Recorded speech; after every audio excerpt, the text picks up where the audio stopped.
Hello, everyone. Our guest today often elicits the remark of, "You don't look like a polar explorer." Well, she doesn't.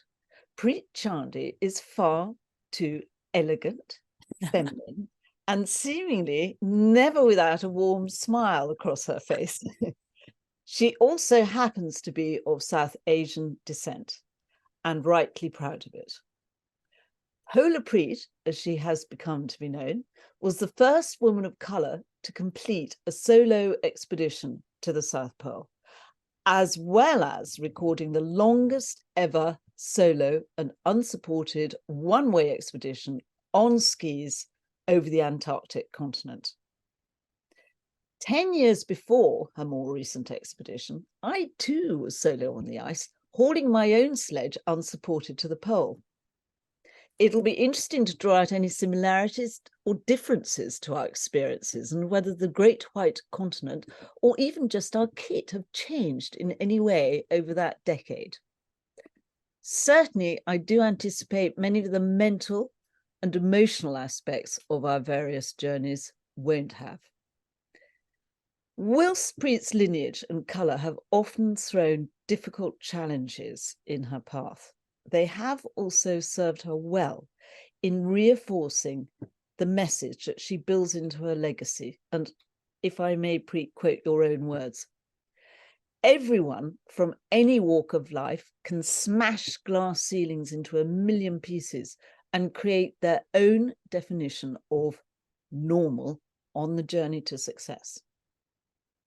Preet shows us all that with self-belief and positivity, you can turn around an apparent disadvantage to a strength and a cause. Now, most polar explorers have another life, and perhaps some of Preet's qualities of grit and fortitude were instilled through her career as a captain in the army, where she's a medical officer and a physiotherapist working with the injured military. Or perhaps Preet is just innately valiant and endowed with a true spirit of adventure that inspires us all, whatever our age, background, colour, or creed. Preet, a very warm welcome to PPG. Thank you so much for having me. It's a pleasure to be here. I must admit, I'm sorely tempted to dive headlong into talking Antarctica, but there are so many other interesting dimensions too that I think that your life deserves and merits a little bit of exploration, because it all plays a formative part in what you are and who you are today. So it's quite possible we might have some South Asians amongst our audience today. So let's travel back to your upbringing and your own family, if we may. Yeah, of course. Starting off with, you were born in Derby, is that right? I was indeed. Yeah, I was born in Derby. It's still where all my family lives. So even though I moved with the army, but Derby's home. And were your parents first generation over here? My dad was, my mum second generation. So my grandparents. So I'm second / third generation. An interesting thing I think about the early days, conceptual days, is, did your family life in any way instill any values that you've taken with you? Yeah, I think they always do. I think so it was my granddad, I think, played a big part. So my granddad came over from India and lived with us from when I was born. And I just remember him being treating me and my brothers equally, which wasn't always that common. And he was just like a really solid figure in my life. And when you say it wasn't that common, And I remember having a really good relationship. good. And Sorry, just to repeat that when you again, Rosie. say, so no, it's the signal's gone a bit wavery. Somerset. When you say it wasn't that common, within South Asian circles, was that within those, or did they Yeah, have certain expectations of you that might be I, different? yeah, I think members in the community, even wider community as well, there were certain expectations of what you should do, the box that you should fit into. And it's funny, it was always expected, you know, like I'll get married, I'll have kids, that's the thing you're supposed to do. When I started doing things a little bit differently, like when I joined the army, I didn't tell anybody in my family, and there were people who weren't very happy with me doing that as well. So there was always, I think, if I think about boundaries, I think about facing boundaries when I was younger, and you kind of got used to pushing them, I guess, and then they just changed. But yes, I remember it. One of probably the main things I remember is when my parents divorced, how big a deal that was within the community, and a lot of people coming together who had nothing really to do with our family lives on, you know, why they need to remain together and what would the community say. And you know, it was a huge deal, and not many people really stood by my mum. I remember that from when I was like 11. And yeah, I'm really glad. I think she was very brave, because I know not many people stood by her at that point, to do that. And as a South Asian woman, you know, it wasn't like the norm to do, Mm. at all. And you are expected, like, to, you know, stay in those relationships and not bring shame on like the wider community. There's just so many, like, yeah, aspects to it. So It's I interesting, isn't it? Because you were sort of struggling on both counts in the sense of um, the own, you know, the context of your own lineage, as well as living in England and inevitably maybe encountering prejudice against colour. so I think so my experiences, you know, it's been broad. Like in Derby, I felt like that was, you know, there was, I don't know, like a good community space there. When I left Derby, and went to some places, I, you know, experienced either racism or ignorance, you know, whichever way you want to say that, because a lot of the time I think there's a lot of ignorance in play. And then as time goes on, you know, we have, I think, now a lot more open conversations, which I think is important. And it's, yeah, Mm, it's one of yeah. those things. I think sometimes it's felt like you have to, you know, work harder to prove yourself, or you have to, and I don't know if that would have been different, you know, had I looked Do different. you find that in any way during your education? Maybe is that why you focused quite a lot, as far as I can make out, on sport, for instance? It was a safe area in a way. So it wasn't the expected. So, you know, it wasn't doctor, dentist, lawyer, accountant. So I didn't tick any of the boxes that I'd be expected to tick. And I played a bit of tennis when I was younger. And, you know, when I had injuries, someone said, "Oh, you know, you like, what about physio?" And that's what got me into it to start with. And then I looked into physio a little bit more, as you do, found it really interesting, and you know, Can I went to that. rewind on the from a selfish standpoint on the Yeah, tennis? yeah, of Because course. I'm curious because you were quite young when you actually went over to a tennis academy, Yes. Novak Djokovic, So, and not sorry. So Yuri Novak. So people get confused. So not yes, Djokovic's academy. Yeah. thank you very much. And that was in Prague, or that Uh, was yeah, so it was in Czech Republic in a place called Prostějov. So I moved away from home when I was 14, first off to play tennis at Sutton Tennis Academy. And I lived with a guardian there for a little while, because I was too young, and my family's always kind of stayed in Derby. And then when I was 16, I moved to Czech Republic and played as well, until I was 19, and then came back to England with not a huge amount of education. So that's when I did my access course to get into my degree. oh, I see. But did you become a very proficient tennis player once you went to sort of Fancy you ask. So I don't necessarily think so. I think it was probably a little bit of an escape for me. I didn't really know yes. where I belonged. And so, you know, so then I guess through tennis I was away. I think looking back on it, I think there's definitely things I got from it. I remember winning matches when I was younger, I think just because I just kept going, so I wouldn't give up. I'd go for the next ball and the next ball, not necessarily because I was a better player. So I think some of the mental resilience and aspects, you know, built from probably a younger age. And, I've definitely carried that forward. It's, one more shot, one more step. It's, when you're Yes. out there, Yeah. and it's like just, one more, like you can give a little bit more.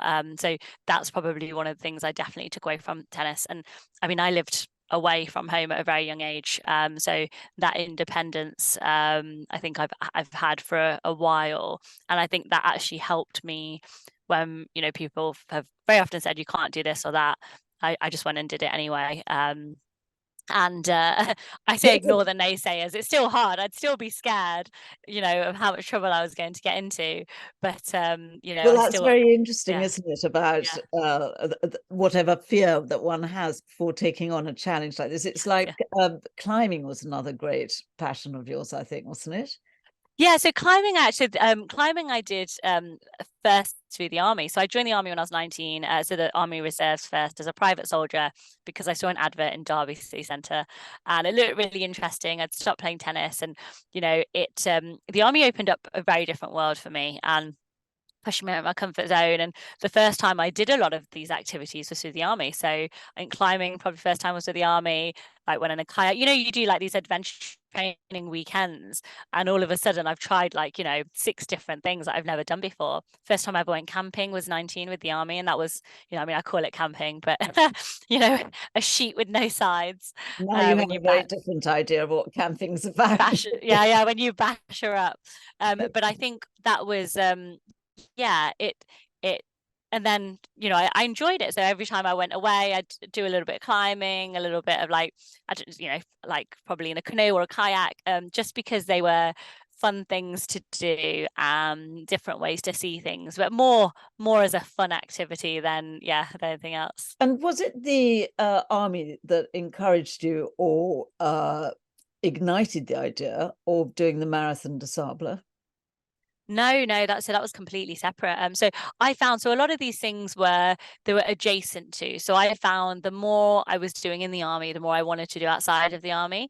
So I, started doing some running just in my spare time, and then I saw this race. I remember reading a book. It was a Secret Santa gift that said like the 100 toughest challenges in the world, or something along those lines. And when I first read it, I was like, wow, looking at this race, and then however many years later, I was like, you know what, I think I'm going to enter this, and I did, and I had the Antarctic seed in my mind, and I remember thinking, if I can do this, then I can do Antarctic. I can apply, or I can go forward or start. But Were you thinking also about, well, if I can not be intimidated by, let alone the distance of the running, but the heat, then you could apply the same inner strength to not being yeah, intimidated by the cold? definitely. And I mean, they're both deserts, right? So it's Yeah. 100%. It's still, yes, they're very different climates, but you're right, it's a lot of mental strength in both of them. And I went, and obviously, I mean, I entered on my own, but you're not alone. Like, loads of people are doing the event, and you share tents with other people, and your context of things changes. You're like, oh, I was carrying all my kit. I mean, actually wasn't, because I don't have to carry a tent, because the tent's already up. When I get to like the stages, they've got stages of water. So it's so funny how in your mind, what is unsupported changes, I think, when you've done different things. But it was a really great event. Like, I still am in touch with the people that I shared the tent with. We've got like a WhatsApp group with our tent. And when I got back, I was like, yeah, right, okay, I'm gonna like start and start researching Antarctica. Do you know, I'm often being quite tempted to do the Marathon des Sables, but there's one thing that puts me off. Yeah, what's that? And snoring in the shared tents. It's a good point. I mean, just take really big, like, make sure you get some good, ear protectors. Yes, So yeah, but yes, I think you'd probably love it, to be honest. I think, it's really like, beautiful, just as Antarctica is, and it's a great event actually. I'm really yes. glad I It did is it. the appeal of the endurance and the mental Yes. challenge, but also the wonderful desolation, um, which draws one, doesn't it? It does, yeah. If we go back then to your army, because clearly it plays a very important part in all of this. you started in the TA, is that I right? did. Yes, yeah.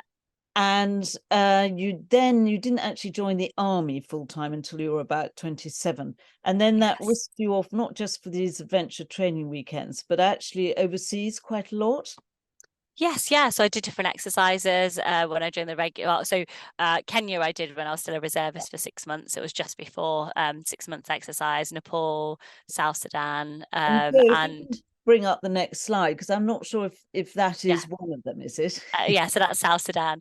The great thing about this photo was we were we were on tour with the engineers, and we'd come to one of the local places, and they were teaching skills, really. And I said, oh, can I come along? No, yeah, of course. And then and they were like, sometimes, you'll have kids wandering fast outside. So I just took loads of paper with me. And, then I saw like kids outside, and I was like, oh, let's make paper planes. And someone's just taken this on their phone, like, who then came outside to see what I was doing. But yeah, and then, and then we spent half the day together. It's But a very happy scene. And in yeah. fact, did you find a happy sort of sanctity within the army in that they were completely non-judgmental about what I kind of creed one was? I did love the army. The army has done a lot for me. I've grown through the army for sure. And I think, I remember the, Defence Sikh Society, for example, like I thought that it wouldn't be a place for me because I'm not Indian enough, that, in quotations, because people's view, like different views and stuff that I've experienced in the past. And they were so welcoming.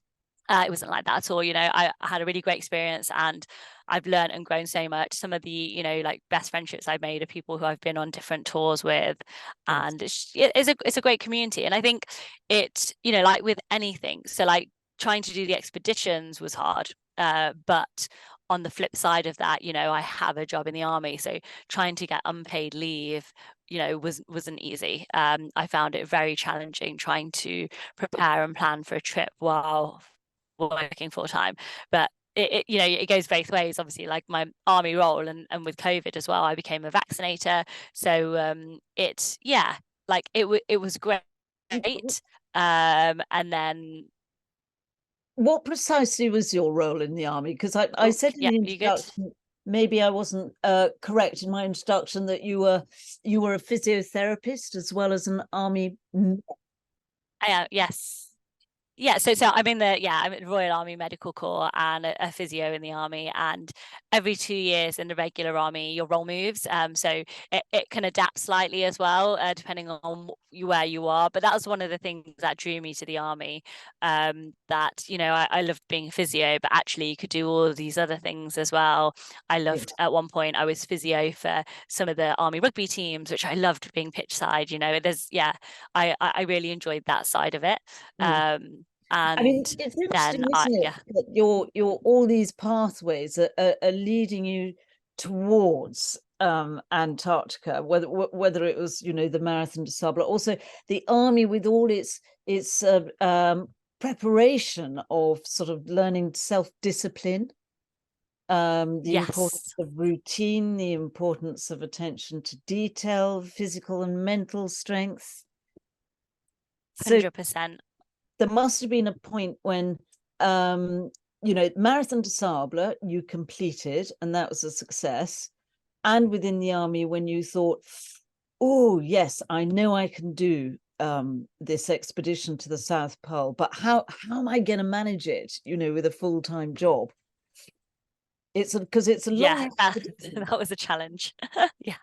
And just even when I had the idea, I remember the first person I spoke to in the military about the idea, and they just weren't interested. And then, I spoke to some other people who were like, "Oh, that's amazing." And within the military, it very much depends on who your chain of command is at that point. So who's, and it was challenging. It was challenging to, it was busy within work at the time.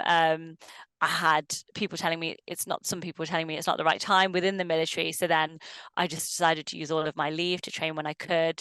I got in quite a lot of debt training for the first trip. I came back in Oh, a lot of well, debt from the that's first very trip. interesting, Preet, because it's very easy to presume that the army shored you up financially, because funding is such a sort of stumbling block to many good intentions for polar expeditions. But actually, it wasn't the way at all, was it? You had to. Yeah, it was challenging. So the first trip, so a lot of the training I did on leave, and I did actually end up doing the first expedition through the army.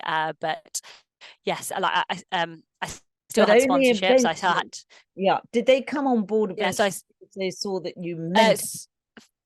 yeah, so for the first trip, so I still had sponsors, and then the sponsorship money basically went through the army. The main thing as well through the army is I think from an insurance perspective as well. So I was on duty then when I was on the ice, but it was pretty difficult. Like I was in a lot of that when I got back, probably until about May, June.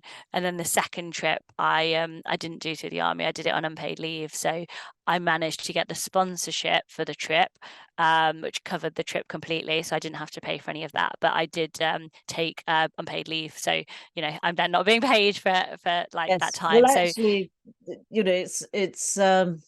it's not so unusual. It's a hideous part of it. But Liv yes, Olsen, who was the first woman to go solo to yes, Norwegian, of course, yes.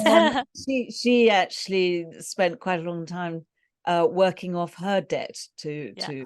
cover her own expedition. But was it on this first expedition to South Pole that actually uh, your background paid you dividends, literally, because did you get your title sponsor was actually an Indian gentleman? For the first trip, so not the first expedition. I did have Cognizant on board, but it was all companies, so it wasn't really individuals that Mm, kind of mm. came on board. So it was But companies, driving the team company at forces. the top. Yeah. Did you find in any way it helped? Yeah, Did you engage it? I mean, I would, quite frankly, I'd use my lineage to sort of get the doors open. Um, yeah, I think at the start. So I would say at the start, it was hard to talk to the right people. So trying to speak to people, a lot of people didn't understand what I was trying to do, and that was a big, hard thing, difficult thing in the community. Like even to try and what I'm doing, and then it's like with anything, is it then getting to know people. And for the second expedition, it was great to have a lot of yes, some of my kind of sponsors come from that South Asian background as well. So it was a mixture, but I think in terms of what helped me on the trip, I did have audiobooks from South Asian authors. I had my sled named after my niece Simran. Obviously, that's an Indian name. I had my skis with little stickers, Sakurn and Arjun, who are my nephews again. So I think I took those with me, and I was proud of having their voices with me on the ice. And it's probably a driver for me as well to think, has anyone taken these voices with them to Antarctica ever before me? Has anyone, had these names with them? So yeah, I think they were with me every step of the way. And, this journey was so much more powerful than me. Like hearing, people's reactions when I finished, or messages, and or even help, you sometimes you don't even know who you're helping people mm, get through. So hugely like powerful, definitely. And seeing little girls dress up as me for World Book Day, like it just for me, I don't think it really gets better than that. And then, then there's a flip side of it as well. So people mm. will often say, "Oh, Preet, you inspire so many Asian women," which of course I'm proud of. I'm an Asian woman, but on the flip side of that, if I can be inspired by something a white man has done, I see no reason why they can't also be inspired by me. So I think there's just so many different parts to it. Yes, I know. I do agree that with the woman part, and actually kicking off with the sort of going into a boardroom to raise funds for an expedition as a woman, let alone a woman of South Asian descent, was very difficult, because people have a preconceived image, first of all, of what a polar explorer looks like: tall, rugged, probably got a beard. Um, and then Can't get a also beard. when you come back, that a lot of women, I found, responded to this is inspirational for women and all the rest. And I thought, well, what about the men? Yeah. Yeah. It's I felt I can think of some of the people I spoke to, and I felt like people didn't take me seriously. that was, that was my impression. That's how I felt when I went into some rooms. But then, I can't say, like, there were some people, like literally I can think of two, officers in the army who, when I got, they spoke to me, like they had my back. And, so it wasn't, everyone was against, like some people were like, yes, we're gonna, like, try and do whatever we can. And that was really incredible as well, because and when somebody sees your vision, you see it in their, the way they react as soon as you Yes, told them. And then yes, they on light the other up. side, yeah, the other way, when somebody straight away, you're not going to get anything true to this person. Yes, yes. Oh, I know that feeling so well. It's also the sort of, well, wow, what somebody like you, i.e. a woman or somebody who's slender or somebody who doesn't look the part, and they're wowing that, but then you walk through the door and that's it, Yes. They're not interested, they don't quite believe that you're up to the task. But going Yeah, back, 100%. Yeah. Joe, can you go back to the previous slide? Because you were up to the task, you made sure you were up to the task, because of course you and I well know about the training that one has to put in for a good couple of years beforehand. I think you started 2 years before. And Yes, yeah. I mean, then that season was cancelled because of COVID, so it was always gonna, it would be the 2 years. oh yes, of course, another spanner hurled in your path. And here you are, you had to do quite a lot of late night training, I think, to find the time to pack it all in, didn't you? And you found that was a little bit intimidating in the London park, was it? Or was it up north? Yeah, that was actually in Derby. There was so I mean, you train whenever you can. And it was I was dragging my tires in Derby, where I routinely go when I'm back in Derby, and they had lampposts. So I'd gone out, not late, and I was on my way back, and suddenly, I think it was like 8 o'clock, suddenly, or like half eight, the lights weren't on, so it was just pitch black. Like completely pitch black, and I was like not even in the car park with the lights on, and I just had this sudden dread. So I stopped putting my poles on the floor, and I had them out in front of me in case I needed to, and I was just like ready to, like, unattach the tires if I needed to and run. It was like a horrible feeling. And then I did actually contact the council and say that I felt unsafe, like that the lights weren't on. But yeah, it's yeah, it's horrible, but it's something you have to think about. I mean, I used to when I was in London, I used to drag the tires around Clapham South Park, and again, like, you go at a certain time, because I don't want to be out on my own. I'm not And exactly going wearing quickly certain with. clothes, because in the Yeah, next shot, which I think is yeah, the most wonderful picture, Joe, there we go. I mean, it's so symbolic, Preet. I In very many ways. First of all, because you're in your traditional clothing, but also because you look so feminine. And to me, this message, this visual shouts, mental strength, and that you can harness femininity to. 100%. And you don't need to be, rugged, no emotion. And I think that goes with everything. And, like, no, didn't conquer Antarctica, touched a little bit of it. Antarctica is huge. Like, yeah, that's not my mindset at all. Don't need, like, there's certain terminology, I feel like, that's attached to I'm things. I'm very like, uncomfortable with the verb conquer, and I'm very 100%, suspicious 100%. of Like, men who go out conquering and never staggering use it. and Yeah. carving. And it's just, I'm like, well, yeah, that's not my experience. And I think confidence grows with anything, but yeah, I'm like, yeah, there's parts of me that I am feminine. I like dressing up. I like wearing Indian clothes. Yes. I you know feel emotion sometimes. I get upset. I find it hard. Sometimes I'm motivated, other times I'm not. It is okay. Like, you don't have to be this, focus one way. Like, Yes. I'm like Superwoman, and Ironically, I just did this thing.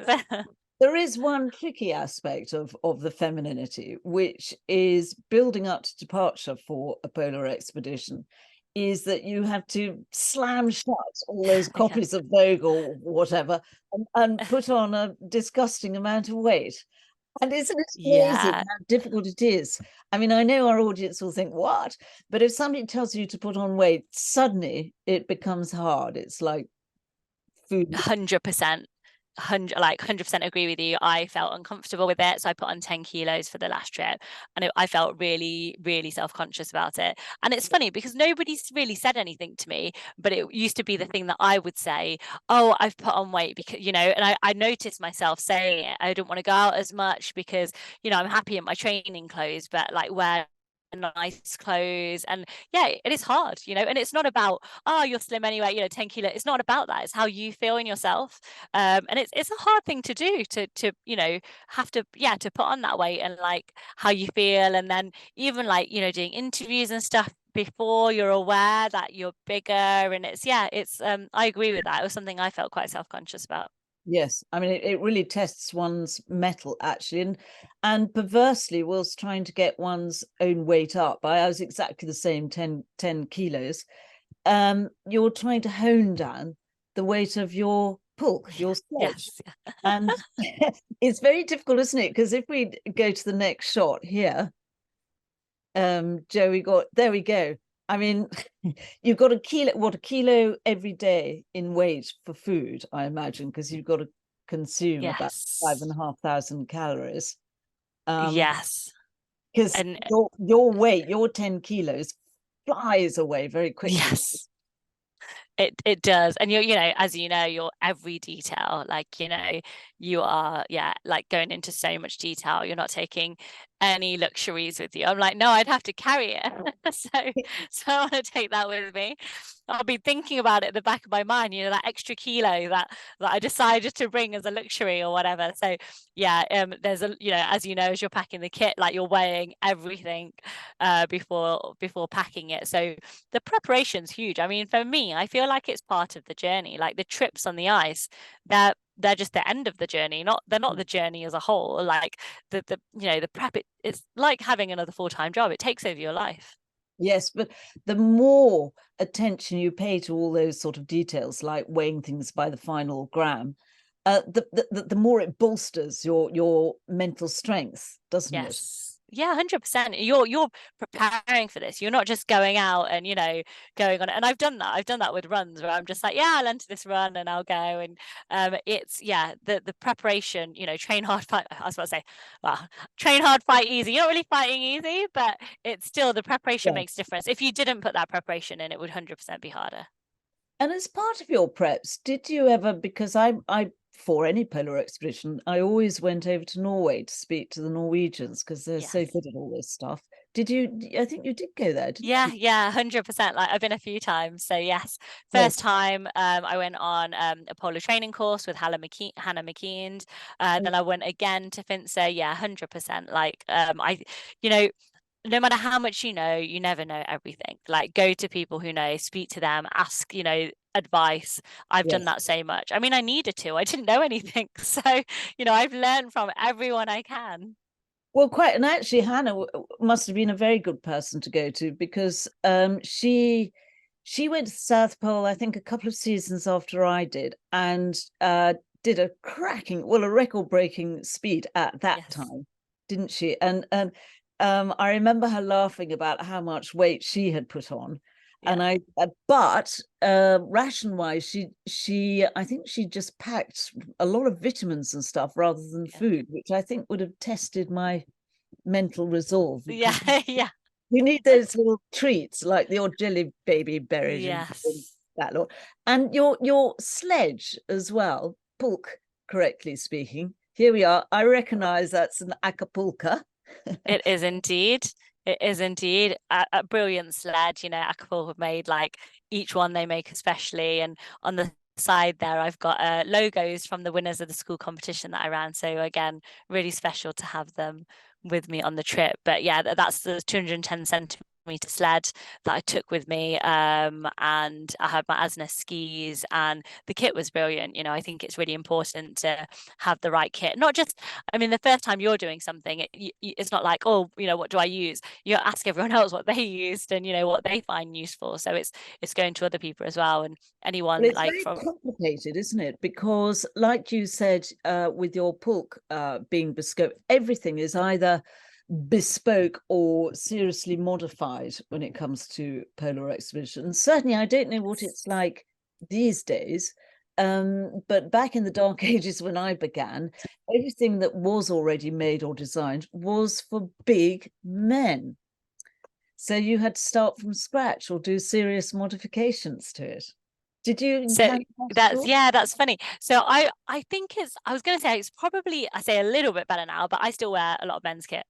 Yeah. Yeah, I still wear a lot of men's kit, for You know, sure. because you mentioned you used as an excuse, which I did as well, but I Yeah. also used the very same boots as Amundsen wore, the Alpha boots. Did you wear Yes, Alpha? yeah. I did. Yeah, yeah, yeah. Yes. I did wear those boots, yeah.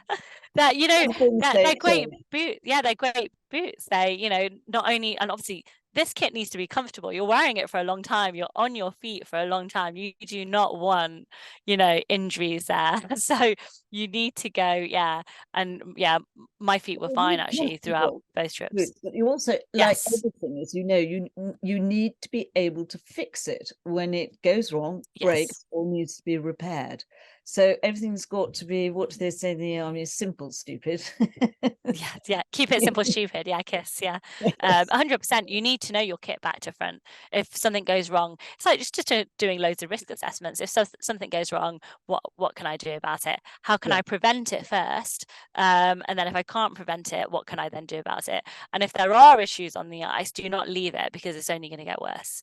Yeah. So you know, if Things there's anything unravel wrong, terribly quickly, yes, don't yeah, they? like so I quickly, and imagine then very much like in a war zone, you know. yeah, yeah. And then life then just becomes yeah, not very fun at all, like worse when you're out Yes. there on the on the ice. Yes, absolutely. Did you, when things get worse, did you imagine as part of your training, like I used to, what's the worst case scenario, and then make it even worse? So that I thought, well, what if I need to fix my stove, but I've got snow blindness or something like that? So I'd try to either do it with a mask on, an eye mask, or I'd think, well, maybe something's happened outside, like my boots have broken, I need to fix it outside. I do it all with my mitts on, or get my tent up with my Yes, big yeah, mitts yeah, on. yeah. I did do that because what you don't want, you know, everyone makes these mistakes early on, right? Because like you're like, oh, the mitts are, you know, you're not used to them, and like, oh, just take that off and do this. And it was Greenland actually, a training trip, that one of the mitts I'd borrowed, they weren't even mine, from Jenny Wordsworth, who's again, you know, brilliant and done two polar trips actually, and the mitt flew away and it got caught on some sastrugi, and I was like, oh, I ran, and luckily I got it, but I haven't made that mistake again. Well, I tell you what I used to do, because I lived in dread of that as well, because when you're solo, of course, you've only got one pair of Yeah, hands. yeah, And if you lose the use of your hands through not having an outer mitt, that's it, you're toast. So yeah, I used to do the old nanny trick of, I had elastic yes, yeah, bands sort of stitched onto the mitts, and I'd put them around my arm. So that if I yeah, took it off and forgot, it would sort of yo-yoing on the end of the yeah, elastic. yeah, yeah, not go anywhere. Well, so if we go to the next picture, we have you here. Classic. I understand this shot because I imagine it's taken right at the beginning, because you're looking all clean, Yes, yeah, this is healthy, Norway. well fed, um well slept. yeah, this is Norway at the start of our expedition phase, hence looking, yeah, like super super fresh, you know, straight away when you've been out, like, yeah, towards the end. But yeah, this is happiness. Look, I'm not even wearing gloves. I'm like, you know, No, happy stage in Norway, you know, day 1 or 2 out on the ice having fun. well, you wouldn't dare do that on No, Antarctica, I know, would you? yeah. And in fact, when you did actually land, let's pretend that's Hercules Inlet, and up you go. And there's quite a steep incline, isn't there, at There first? is, A yes, few crevasses at the top. yes. Um, and did you find that despite all your military training Yeah. and your rigorous preparations, that for the first few days you were in chaos? Yeah, it does take a bit to get used to it, because you know, you want to get started. Obviously, you've been, you know, planning and preparing for this for so long, and you want to get started, and it's still a bit, yeah, okay. Like, I was doing this thing where somebody had said to me, I don't remember who it was, that once on a trip, as a team trip, someone had accidentally left their shovel. um they'd packed everything up, and then they'd then gone, and then they'd left their shovel. And you imagine like losing your shovel. It's yeah. And I was like super, I'd look around so much, and I had this weird, like, I'd be like, it's definitely in the sled, I cannot see anything on the ground, and it just, like, overcautious, like, so yes, I think, yeah, there was definitely that It's like as you set off on a um journey, you think, I did switch the yes, arm off, didn't I? yeah, it is, yeah, yeah, Yes, definitely. I know. I've done it. Do you know, I still do it in life. If I Yeah. stand up on a train seat, I'll look behind to make sure that I haven't actually dropped anything down. But it's interesting, isn't it? Because your challenges at first are fairly obvious. They're the cold and the conditions. And if we move to the next slide, getting your tent up, for instance, if it's a storm, what point do you chicken out and put the tent up, or should you persevere? Getting your sleep in, etc., etc. And tell us a little bit about some of those early on. Look, you see, you're still smiling. Those Yeah. early on conditions and Yeah. challenges. Did you have whiteouts, sastrugi, storms? Yes.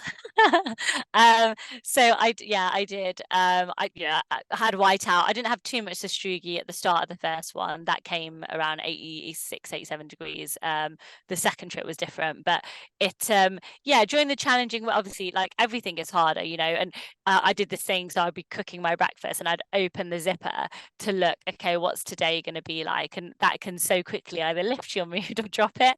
Yes. If it's a whiteout and windy, it's like, okay, just, yeah, if it's good visibility, it's like, great, I'm going to be able to see my shadow for most of the day. Perfect. Like, what else do you want? If it's like, that's my best hour of the day is when I'm We skiing into might my shadow. explain a couple of things there to people. We Yeah, will sorry. need to explain what sastrugi is, but also with your shadow, very briefly explain about solar navigation.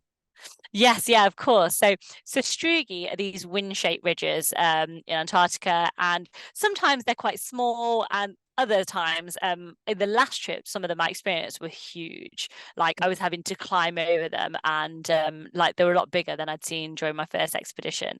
And with navigation, you're navigating using a compass and GPS. So using your GPS to put in certain points that have been given by the logistics company, and the aim is to avoid crevasses and areas, and then it will give me a bearing that I'll put on my compass, and I have the compass on a mount in front of me the entire time. By So the it's way, Preet, I yeah, have to stick up my hand yeah. here, 'cause, one of those waymarks, avoiding a crevasse field slightly off to the west, was thanks to me, because Ah, bro. I went off course in a whiteout and stumbled into this crevasse field. Oh Which, no. what the heck? I'm not supposed to be in a crevasse field here, and I'd gone off course. There you are. Well, now, like, all of the people that have gone after you have, like, avoided that to the points. That's good. Absolutely, And absolutely. And in to, fact, the next slide, sorry to interrupt, no, go Preet. on. Yes, hardly Sastrugi, really, is it? Yes, it's not, yeah. And it's Yeah. that kind of like low cloud, so it's, you can still see it's, and the 24-hour daylight, when it's great visibility and the sun is out, you can use your shadow, which is brilliant. I'd still check, I'd still have my compass mount in front of me, but your shadow's moving along. And the best hour of the day for me was when I could ski into my shadow for that hour. It made me so happy. Like, Yes, I I didn't even have to agree. look at my compass. I just, like, and then I'd go, rather than trying to stare at my compass, I'd be like, okay, I'm half in my shadow now, or I'm three-quarters in my shadow now. Yes, um I but remember that. It was absolute bliss, as opposed to yeah, the hell that you must have gone through as well in yes, whiteouts further down away from the plateau, because you look down and you look up, and it's human nature to not go in a straight line. yes, yeah. And of course, you've got nothing that you can fix your eye on by way of a bearing, because I think Rand Fiennes rather brilliantly described traveling in a whiteout as moving in a ping pong ball. Yeah, I like that, actually. Yes, it's yeah, you just can't. I mean, and it's literally, you can't see anything. There's no like a true whiteout. There's nothing there. There's nothing to like, like put your eyes onto or focus on. You are literally staring into nothingness. And that's, it's physically harder if there's a struggy there, because then it's, you could go into stuff, which I did as well, and you fall more than you think you would. And it's and then mentally, because you're looking into nothing. Yes, it's exhausting, isn't it? And then actually, there comes a point on Antarctica, even on a good day, when you have an ice cape like this ahead of you, when the challenges actually become slightly more insidious, because it's a mental challenge to Yes. keep the mental nutrition, as it were, in your head. So you have to be almost childlike in having the theatre of the mind. And that's how I used to think of it. I don't know how you used to think of it. And fantasizing about whether it was fluffy towels and a hot bath, or what I'd have for supper when I got home. Yeah, for me, it's always like thinking about that can of Coke that I can have at the end. So that fizzy drink, it keeps me going. I'm like, I'll be there soon for my can of Coke. Everyone always like, what do you crave? I'm like, well, obviously things like bread and fresh food, but that can of Coke, And it yeah. was Diet Coke as well, I seem to So, remember. so it's Coke Zero, but sadly, the last two times I've been to Pole, they haven't had Coke Zero. So they have a can of Coke, which I'll still drink a can of Coke, but Coke Zero is my favorite. It's it's nothing to do with the sugar But content. that one I like the taste. wouldn't have done you much good by the time you got to the Pearl. I imagine, because how much weight did you lose? Having put on 10 kilos, did you lose more? So it was different. So the first trip, I lost 10 kilos, and I think I'd put on like 6 or 7. And then the second trip, I put on 10 kilos, I lost 20. I was, Wow. yeah, the second one was, I was pretty frail after that. I didn't feel good. Yes, no, it's quite dangerous because of the organs. Yes. And I think dear Henry Worsley had well, he had all sorts of complications, but one of them was severe weight loss. Yeah. So it's very difficult to try and explain to the audience, to get the equation right, of the energy by way of calories that you need to take on board versus the energy that you're going to use up pulling that weight. Yeah, I think what's difficult as well is to know where you're at. So if I think back to the second trip, I knew I wasn't great, but I actually don't know if I knew how bad I was. And for me, the way I know how bad I was is how long it took me to recover. That, gives me a very clear, no, I was that bad. And I know I wasn't great, but looking back, I don't know if I realized how much I was struggling quite a lot, actually. It's Also with my injuries, interesting, but yeah. because I think you probably found, I certainly found out up north, that one gets so inured to pain, hunger, and exhaustion, that you just continue on through it. Yeah. And so you lose your sense of judgment on how seriously bad you might be feeling until you reach your destination or the finishing line. Then wham, it hits you. And in fact, so that we can get to your second expedition, let's scud across the ice to the South Pole. To the next slide, please, Joe. Here we are, hooray, at the globe, the pole itself, which has to be moved every year, doesn't it? Every season, because the ice Yes. shifts slightly. So Yes. So yeah, no, the South Pole. So this is the first trip. I look happy because I finished. But the second trip coming along, it just, everything was a struggle. I started, as early as I could in the season to start the trip. I let's look had, at your route, and then people can, the next slide, Joe. Here we go. People can see how far it is, because from that horizontal line, Hercules Inlet, to the geographic South Pole, is about 700 miles, yeah? yes, yeah. And then your next leg down to the Ross ice shelf is, how long is that? So it should have been just over 300 miles. I only did 222. So I made it to 922 miles before I ran out of time. So I failed to make my endpoint. And that was, another layer of very, very difficultness. And Well, I it's still amazing because just yeah. to explain to your audience as well that a few people who have done a transantarctic trip have actually opted and why not set yourself up to succeed, so to speak, have opted to go along what you call the South Pole Traverse. So from the South Pole down to the finishing point, you actually take this route, which has been compacted by snow machines, crevasses filled in, and it's flagged all the way down to McMurdo Ice Station. But you, Preet, didn't. You went via the Leverett Glacier. So I went towards, well, my aim was to get to the Reedy Glacier, but I didn't quite make it. So I basically, where I stopped ended up being just a point. So I was on the phone to ALE, my check-in call in the evenings, and I was like, is there any chance, like, we can give me another week? And then obviously you can't. Like, the last passenger flight was literally the day after I finished, and that's from Union Glacier, so then we had to get back.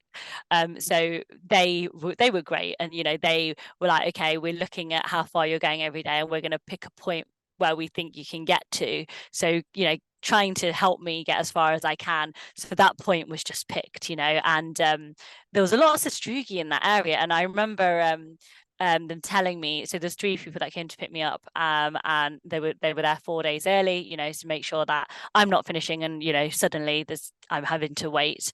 So they were great, and they said to me that they looked for a few landing spots, and actually, it took them like a few tries to find somewhere suitable. So then I was going to that spot basically, which the last week, I mean, I kind of knew, like, it was in my mind a lot of the way that I was behind time.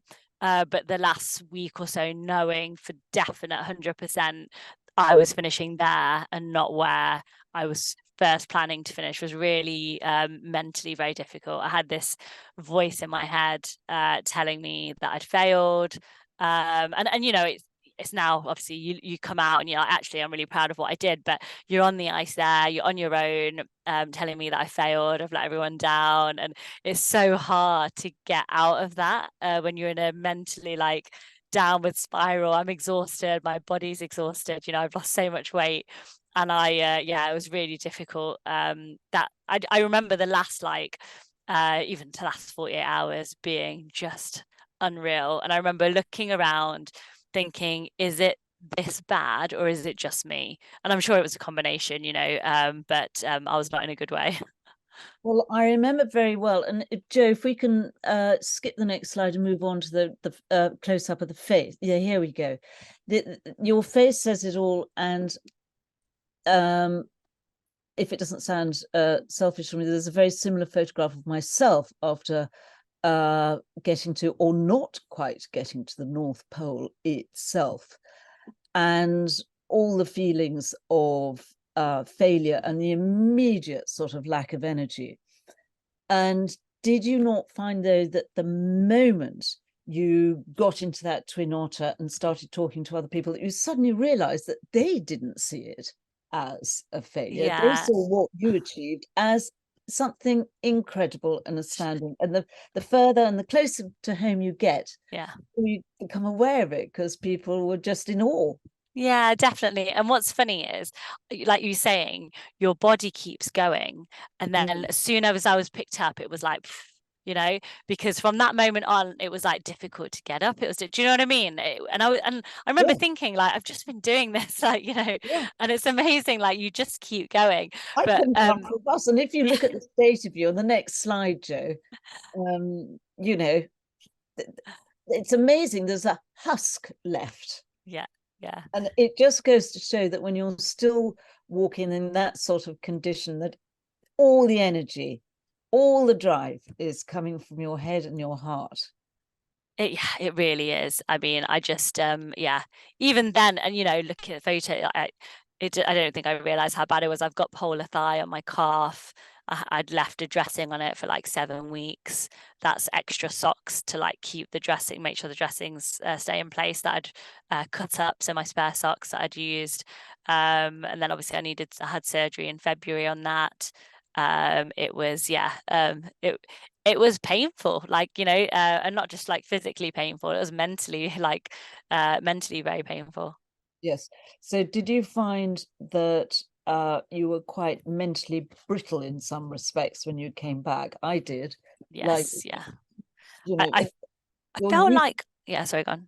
isolation, you're used to space, you're Yeah. used to the, and suddenly it's as if somebody's not stuck a pin in a balloon, it's sort of sucked something out of you because you've lost that pole that you were going for, or that point that you were going for. Yeah, definitely. It just yeah, it feels, I don't, it's overwhelming, I guess. It's very, I find like my energy is zapped up so quickly. And, I could still do talks and things, but as soon as it was the in between I struggled with. So, like, as soon as I'd done, I was just like, okay, I don't, I had times where I just didn't want to talk to anyone at all. Or I just didn't have I didn't have patience. And, like, I remember being back in Derby, coming home, and my mum saying, "Oh, so and so wants to come around," and I was like, no, please, like, I can't deal with. And they'd come anyway, and I just couldn't like.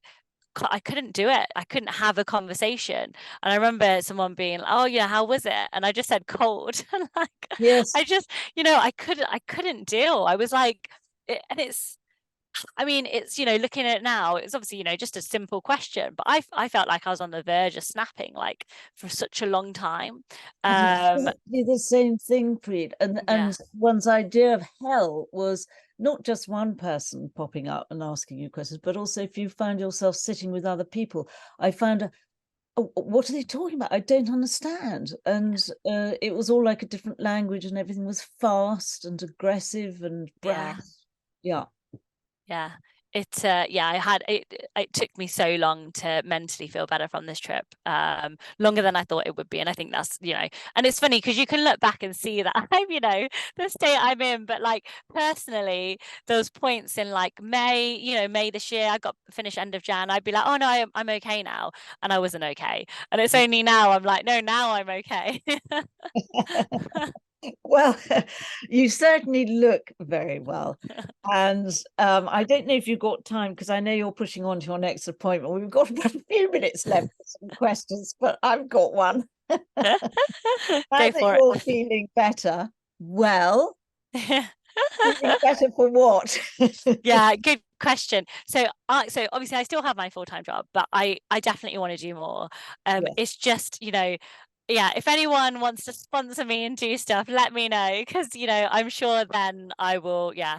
Um I just don't know what it will be, but watch this space, because there'll be more once I've got some like people on board who want to yeah, support the trips, because they are they are not cheap, and it's always Yeah. like a difficult thing. But yeah, I can't imagine there not being more to come. Well, I'm going to say in your favor that to all the potential interested parties out there, that actually it might seem an awful lot of money for sponsorship, but gosh, you get your money's worth. And Preet has been a press and media superstar, so um, so you'll get much more money's worth than you anticipate. Well, Preet, I've been terribly greedy. I apologize to everyone listening, because we've you and I've used up all our allocated time.